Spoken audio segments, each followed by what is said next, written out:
To watch the full lecture of all subjects, kindly subscribe to my YouTube channel and press the bell icon because whenever I post the new videos, you will get the immediate notifications.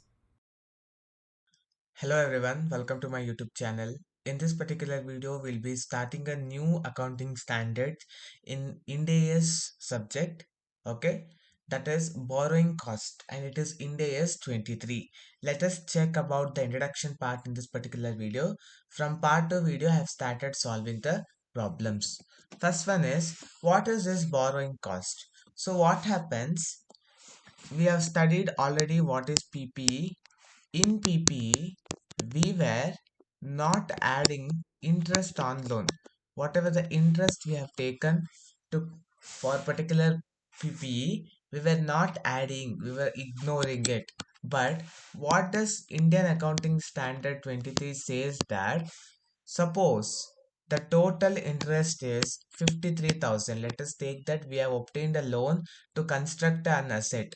ಒಂದು asset ಅಥವಾ ಒಂದು P P ನ construct ಮಾಡೋದಕ್ಕೆ 53,000 ಅಷ್ಟು interest ಬಂದಿದೆ. ನಾವು ತಗೊಂಡಿರೋ ಲೋನಿಗೆ 53,000 ಅಷ್ಟು ಇಂಟ್ರೆಸ್ಟ್ ಬಂದಿದೆ ಅಂದ್ರೆ ಆ 53,000ದಲ್ಲಿ till the completion of the construction ಆ ಒಂದು ಅಸೆಟ್ ಯಾವಾಗ ಕಂಪ್ಲೀಟ್ ಆಗುತ್ತಲ್ಲ ಕನ್ಸ್ಟ್ರಕ್ಷನ್ ಅಸೆಟ್ ರನ್ ಆಗೋದಕ್ಕೆ ಯಾವಾಗ ಸ್ಟಾರ್ಟ್ ಆಗುತ್ತಲ್ಲ ಅಲ್ಲಿವರೆಗೂ ಬರುವಂತಹ ಇಂಟ್ರೆಸ್ಟ್ ಓಕೆ ಅಲ್ಲಿವರೆಗೂ ಯಾವ ಇಂಟ್ರೆಸ್ಟ್ ಬರುತ್ತೋ ಆ ಒಂದು ಇಂಟ್ರೆಸ್ಟ್ ನ ನಾವು ಕ್ಯಾಪಿಟಲೈಸ್ ಮಾಡಬೇಕು. ಕ್ಯಾಪಿಟಲೈಸ್ ಅಂದ್ರೆ ಏನ್ ಹೇಳಿ? ಕ್ಯಾಪಿಟಲೈಸ್ ಅಂದ್ರೆ ಪಿ ಪಿ ವ್ಯಾಲ್ಯೂಗೆ ಆಡ್ ಮಾಡುವಂತಹದ್ದು. So Ind AS 23 says that out of total interest on loan borrowed till the completion of the construction of an asset, whatever the interest expense is there, that has to be capitalized to the value of PPE. We have to add to the value of PPE. Remaining amount should be shown in statement of profit or loss account because remaining interest will be after the machine starts running. Whatever the expenses incurred after the machine starts running is not a directly attributable expenses, so we need not add it to the value of PPE. So Ind AS 23 deals with capitalizing borrowing cost. Borrowing cost is nothing but interest on loan. Borrowing cost na ನಾವು interest on loan ಅಂತ consider ಮಾಡಬಹುದು. Involved in the construction, very important, construction of an asset. So till the asset is constructed, whatever the borrowing cost is there, that borrowing cost have to be capitalized.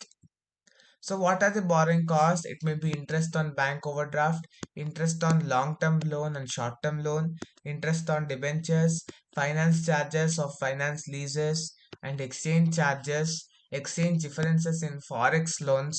So exchange differences, we will solve what this type of problems also, and even interest on short-term and long-term loan also. Even on this bank draft, we will solve the problem.